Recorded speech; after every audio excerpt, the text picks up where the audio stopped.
ಎಲ್ಲಿಂದ ಬರ್ತೀರಾ ಭ್ರಷ್ಟ ಕಾಂಗ್ರೆಸ್ ಸರ್ಕಾರಕ್ಕೆ ಕೇಂದ್ರ ಕೊಟ್ಟಿರುವ ಯೂರಿಯಾ ಗೊಬ್ಬರವನ್ನ ಭ್ರಷ್ಟ ಕಾಂಗ್ರೆಸ್ ಸರ್ಕಾರಕ್ಕೆ ದಯವಿಟ್ಟು ಕಾರ್ಯಕರ್ತರು ಹಿಂಪಡಿಬೇಕು. ಜಿಲ್ಲಾಧಿಕಾರಿಗಳ ಮುತ್ತಿಗೆ ಕಾರ್ಯಕ್ರಮ ಮಾಡ್ತಾ ಇದ್ದಾರೆ. ದಯವಿಟ್ಟು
ಭಾರತೀಯ ಜನತಾ ಪಕ್ಷ ರೈತ ಮುಖಂಡರ ನೇತೃತ್ವದಲ್ಲಿ ಜಿಲ್ಲಾಧಿಕಾರಿಗಳ ಕಚೇರಿ ಮುತ್ತಿಗೆ ಕಾರ್ಯಕ್ರಮದಲ್ಲಿ ಪಾಲ್ಗೊಂಡಿರುವಂತಹ ಮಾಜಿ ಕೃಷಿ ಸಚಿವರಾಗಿರುವಂತಹ ಸಿ ಪಾಟೀಲ್ ಸರ್ ಅವರೇ, ನಮ್ಮ ಜಿಲ್ಲೆಯ ಭಾರತೀಯ ಜನತಾ ಪಕ್ಷದ ಅಧ್ಯಕ್ಷರಾಗಿರುವಂತಹ ವಿರೂಪಾಕ್ಷಪ್ಪ ಬಳ್ಳಾರಿ ಅವರೇ ಹಾಗೂ ಕುಂಬಿಗೇಮಠ ಅವರಿರುವಂತಹ ನಮ್ಮ ಹಾಗೂ ಭಾರತೀಯ ಜನತಾ ಪಕ್ಷದ ಮಾಜಿ ಜಿಲ್ಲಾಧ್ಯಕ್ಷರಾಗಿರುವಂತಹ ಅರುಣ್ ಕುಮಾರ್ ಪೂಜಾರ್ ಅವರೇ ಪೂರೈಕೆ ಮಾಡ್ತಾ ಇಲ್ಲ. ಪ್ರಮುಖವಾಗಿ ಯೂರಿಯಾ ಇವತ್ತು ವಿಪರೀತ ಮಳೆಯಾಗಿದೆ, ಬೆಳೆ ಹಾನಿ ಆಗ್ತಾ ಇದೆ. ಸಮೀಕ್ಷೆ ಮಾಡಿ ಎಲ್ಲೆಂದರೆ ನೀವು ಜಿಲ್ಲಾ ಉಸ್ತುವಾರಿ ಸಚಿವರು ಪಾಟೀಲ್ ಎಲ್ಲೆಂದರೆ ನೀವು ಜಿಲ್ಲಾ ಉಸ್ತುವಾರಿ ಸಚಿವರು ಯಾವುದರ ಹೊಲಕ್ಕೆ ಹೋಗಿ ಯಾವುದೇ ಬೆಳೆ ಇವತ್ತ ರೈತ ಪಡೆದುಕೊಳ್ಳೋದಕ್ಕೆ ಸಾಧ್ಯ ಇಲ್ಲ. ಸಂಪೂರ್ಣ ಹಾಳಾಗೋಗಿದೆ. ಹೋಲಿದಾದ ಹುಲ್ಲು ಯಾವುದು, ಬೆಳೆ ಯಾವುದು ಗೊತ್ತಾಗ್ತಾ ಇಲ್ಲ. ರಾಜ್ಯದ ದಿಕ್ಕನ್ನು ತಪ್ಪಿಸುವುದರ ಮುಖಾಂತರ ರಾಜ್ಯವನ್ನ ದಿವಾಳಿ ಎಬ್ಬಿಸಿ ರೈತರ ಬಾಳಿಗೆ ಕಲ್ಲು ಹಾಕಿದಂತ ಈ ಪರಿಸ್ಥಿತಿ. ಯಾಕಂದ್ರೆ ನಾವು ಧರಣಿಯನ್ನು ಮಾಡುವಂತ ಸಂದರ್ಭದಲ್ಲಿ ಇರ್ಬೋದು, ರೈತರು ಇರ್ಬೋದು, ನಿಮ್ಮ ಊರುಗಳಲ್ಲಿ ದಂಗೆ ಇರಬೇಕು. ನಿಮ್ಮ ಊರುಗಳಲ್ಲಿ ರಾಜ್ಯ ಸರ್ಕಾರ ರೈತರಿಗೆ ಕೊಟ್ಟಿರುವಂತದ್ದು ಕೇವಲ ಸಿದ್ದರಾಮಣ್ಣ ಯಾರಿಗೆ ಮಾರಾಟ ಮಾಡಿದ್ರಿ, ರೈತರಿಗೆ ಯಾಕೆ ಕೊಡ್ತಾರೆ? ಕಾರ್ಯಕ್ರಮದಲ್ಲಿ ಭಾಗವಹಿಸಿದಂತ ಹಿರಿಯರು, ಪಕ್ಷದ ಜಿಲ್ಲಾಧ್ಯಕ್ಷರಾದಂತ ಮಾಜಿ ಶಾಸಕರಾದಂತ ವಿರೂಪಾಕ್ಷಪ್ಪ ಬಳ್ಳಾರಿ ಅವರೇ ಹಾಗೂ ಮಾಜಿ ಶಾಸಕರು, ರಾಜ್ಯದ ರೈತ. ಹಾಗಾಗಿ ನಾವು ಈ ಒಂದು ಸಂದರ್ಭದಲ್ಲಿ ಮಾತಾಡಲಿಕ್ಕೆ ಅವಕಾಶ ಮಾಡಿಕೊಟ್ಟಂತ ಎಲ್ಲ ನಮ್ಮ ನಾಯಕರಿಗೆ ಹಾಗೂ ಎಲ್ಲ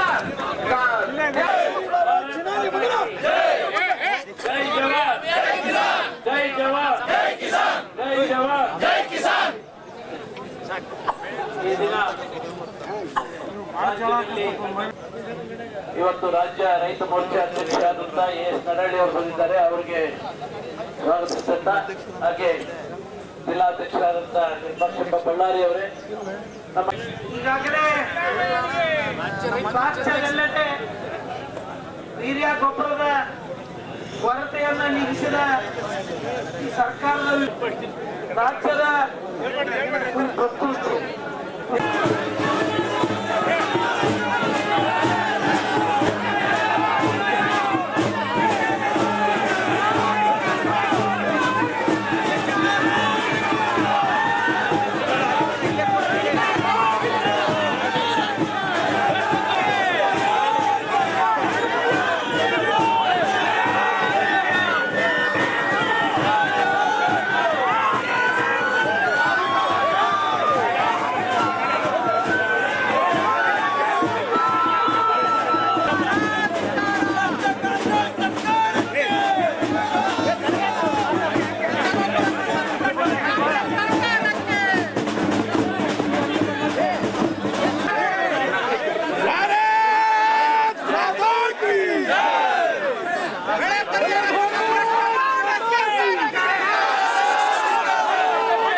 ಈ ಕಳಸಂತೆ ಮಾರಾಟಗಾರರಿಗೆ ಶಾಮೀಲಾಗಿ ಸುಮಾರು 2.5 ಲಕ್ಷ ಮೆಟ್ರಿಕ್ ಟನ್ ಹೋಗ್ತಾ ಇದೆ.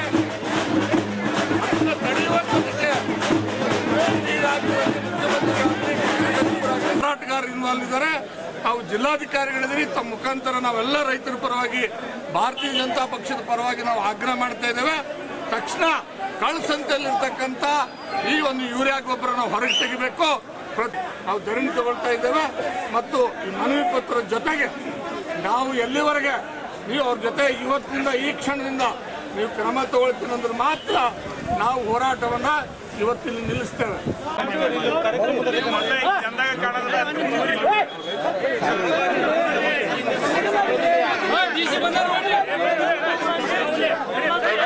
ಮಾರಾಟ ಮಾಡ್ತಕ್ಕಂಥವು ಎಷ್ಟು FIR ಆಗ್ಯಾವು? ಯಾಕಂದ್ರೆ ನಿಮ್ಮಲ್ಲಿ ವಿಜಿಲೆನ್ಸ್ ಇರ್ತೈತಿ. ಈಗ ಏನಾಗಿದೆ ಸರ್, ಯೂರಿಯಾ ಗೊಬ್ಬರಕ್ಕೆ ಇಂಡಸ್ಟ್ರಿನಲ್ಲಿ ಸಿಕ್ಕಾಪಟ್ಟೆ ಡಿಮ್ಯಾಂಡ್ ಬರ್ತಾ ಇದೆ. ಇವ್ರೇನ್ ಮಾಡ್ತಾರೆ?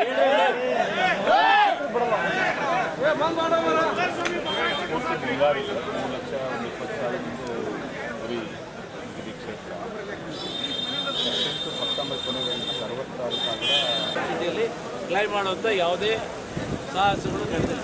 ಮತ್ತು ಮಧ್ಯಂತರ ಪರಿಹಾರವನ್ನು ಕೊಡದೆ ಹೋದರೆ, ಆಮೇಲೆ ಬೆಳೆ ಹಾನಿಗೆ ಪರಿಹಾರವನ್ನು ಕೊಡದೆ ಹೋದರೆ ರೈತ ಎಲ್ಲಿಂದ ಬದುಕಬೇಕಾಗುತ್ತೆ? That is number 1.